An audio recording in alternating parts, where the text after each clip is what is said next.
Hi, this is Brian. Welcome back to another Heroic Plus One. In our last Plus One, we talked about heroes and heroism with Vice Admiral James Stockdale. We threw our self-consciousness and embarrassment to the wind as we looked in the mirror, saw our best selves reflected back at us, and committed to being heroic today. Today, I want to chat about how to be heroic. Stockdale tells us that in the midst of the 8 years of torture he experienced, he distilled one all-purpose idea. Plus, he says a few corollaries. It is a simple idea, an idea as old as the scriptures, an idea that is the epitome of high-mindedness, an idea that naturally and spontaneously comes to men under pressure. He tells us that, and I quote, "If the pressure is intense enough or of long enough duration, this idea spreads without even the need for enunciation. It just takes root naturally. It is an idea that, in this big, easy world of yakety yak, seems to violate the rules of game theory, if not of reason. It violates the idea of Adam Smith's invisible hand, our ideas of human nature, and probably the second law of thermodynamics. That idea, he tells us, is that you are your brother's keeper." He continues by saying, and I quote again, "That's the flip side of what's in it for me.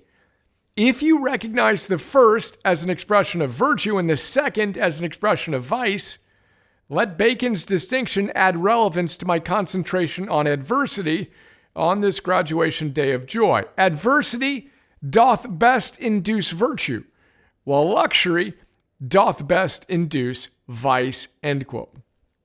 Now that's from the first chapter of Thoughts of a Philosophical Fighter Pilot, featuring a commencement address Stockdale gave in 1981 called The Melting Experience, Grow or Die, in which he talks about how his 8 years in prison shaped his character.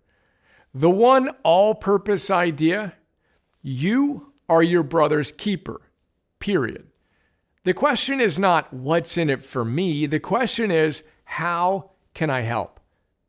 As Martin Luther King Jr. taught us, the first question which the priest and the Levite asked was, "If I stop to help this man, what will happen to me?" But the Good Samaritan reversed the question. "If I do not stop to help this man, what will happen to him?" And as we've discussed many times, Christopher McDougall tells us that leading with love and compassion is at the root of the ancient Greek word for hero. In Natural Born Heroes, he says, and I quote, "And what Plutarch taught them is this: heroes care. True heroism, as the ancients understood, isn't about strength or boldness or even courage. It's about compassion. When the Greeks created the heroic ideal, they didn't choose a word that means dies trying or massacres bad guy. They went with heroes, protector. Heroes aren't perfect. With a God as one parent and a mortal as the other, they're perpetually teetering between two destinies. What tips them toward greatness is a sidekick, a human connection who helps turn the spigot on the power of compassion. Empathy, the Greeks believed, was a source of strength, not softness. The more you recognized yourself and others and connected with their distress, the more endurance, wisdom, cunning, and determination you could tap into. I repeat, heroes care. Our secret weapon is love.